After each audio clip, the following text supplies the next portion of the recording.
Blake Lively. Recollections may vary. Hello, I'm H.G. Tudor. You will be familiar with the famous line issued by Her late Majesty the Queen Elizabeth II. Recollections may vary with regard to the scurrilous accusations that this one's wife made towards the monarchy vis-a-vis allegations of racism.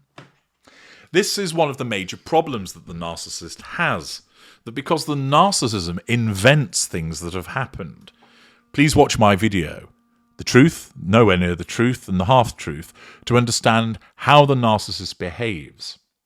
In order to get to the prime aims, the narcissism will invent events. And in the world of the narcissist, it's as if it were true. Their lies are their truth. Sometimes the narcissist will use the truth as you understand it to be. Sometimes the narcissist will take something which has an essence of truth but will twist it. And often, they will utilize something that's completely made up. This reaps dividends for the narcissist in the short term, because in a he said, she said situation, people may well support what the narcissist has said, showing they're under control and provide them with fuel. The person who finds themselves the subject of the revision of history is on the back foot, and they may well be brought under control themselves. They may well react with the provision of fuel, and thus the narcissist gets what they want in that moment by telling a lie, by inventing something, by revising the past. The problem is, as I've explained to you on many occasions, is that if you demonstrate fortitude and collect the evidence, you will then be able to demonstrate at a later time that the narcissist has indeed lied, because you are able to produce solid evidence of the telling of that lie. It is a common factor in those that I advise in consultation that I repeat them, the importance of getting hold of the evidence. They feel that they're getting battered by the narcissist, that the narcissist seems to be winning, that people seem to be believing what the narcissist is saying. But if you stick to your guns and you gather the evidence, documentary evidence, photographic evidence, filmed evidence, recorded evidence, you will be able to demonstrate the inconsistencies and lies of the narcissist, because the narcissist cannot help but do this. Because the narcissist must be expedient. The narcissist must get to the prime aims, absolutely must do so. And therefore the narcissistic toolkit states, in order to get that control and fuel, we'll tell a lie. But the narcissist believes it to be the truth, because that's the way that it is framed to the narcissist. And thus the lie is released, the control is obtained, and the fuel is obtained, and perhaps a residual benefit too. The narcissist gets what's required. They then move on to the next thing, and what they've said they forget about. They then may also, of course, say something which contradicts themselves. This is commonly something that you will find with narcissists, because they don't recall the lies that they have told, because they dissipate into the ether. But you are then able to demonstrate at a later juncture, perhaps to the decision makers that matter, the litany of lies that have been issued by the narcissist. And we see how the recollections may vary has come to roost with Blake Lively.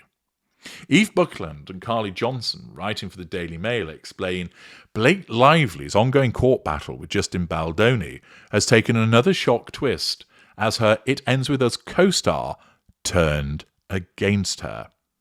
Lively, whose drama with Baldoni erupted last year after she accused him of sexual harassment in a bombshell lawsuit, brought co-star Adam Monsheen into the legal battle when she alleged that Baldoni cast his best friend as her obgyn in a violative birthing scene. Accordingly, in order to smear Mr. Baldoni, she suggests that he ropes in a bosom buddy of his and that he was utilizing, puppeteering his friend in a violative birthing scene to harass her. Paranoia of the narcissist, triangulation, smearing, devaluing. In her original complaint, and again in the amended report in February, Lively claimed she felt that the selection of Mr. Baldoni's friend for this intimate role, in which the actor's face and hands were in close proximity to her nearly nude genitalia for a birth scene, was invasive and humiliating. Now, I can tell you that when it was filmed, Blake Lively would neither have thought that it was invasive nor humiliating. It wouldn't have bothered her. However, afterwards, it transpires that she needs to nullify the threat to control posed by Justin Baldoni, and she does so by smearing him and accusing him of sexual harassment. And therefore her narcissism then states, this scene was invasive and humiliating, and moreover, Mr. Baldoni picked his friend to do this because he's nasty. Monsheen, who played Dr. Dunbar in the scene, hit back at Lively's claims in a statement saying, I'm not going to speculate as to Ms. Lively's motivations for mentioning me in the complaint. Needless to say, my experience working with her is very different than the one she described in her lawsuit. Indeed, I was surprised to read her description of the scene. In other words, recollections may vary. Her costume included a full hospital gown, black shorts, and torso-covering prosthetic to make her appear pregnant, in addition to whatever personal garments she chose. Monsheen claimed Lively never complained or expressed discomfort at any point because nothing unusual or improper occurred. It was entirely professional. Lively's claim in the lawsuit that Monsheen's role was typically one which was filled by a local actor was slammed by the actor as offensive, as he cited his own qualifications, including a Master's in Fine Arts from UCLA. He added, lastly, I was in fact a local hire. My wife and I are from New York and spent significant time there. As such, like any actor accepting that contract, was required to cover my own travel and living expenses in connection with the job. Monsheen said he's willing to take to the stand to testify in Lively and Baldoni's trial, should he be asked. He concluded, if I'm called to testify in the case, I will answer truthfully and more freely whatever is asked of me with all the legal protection that affords.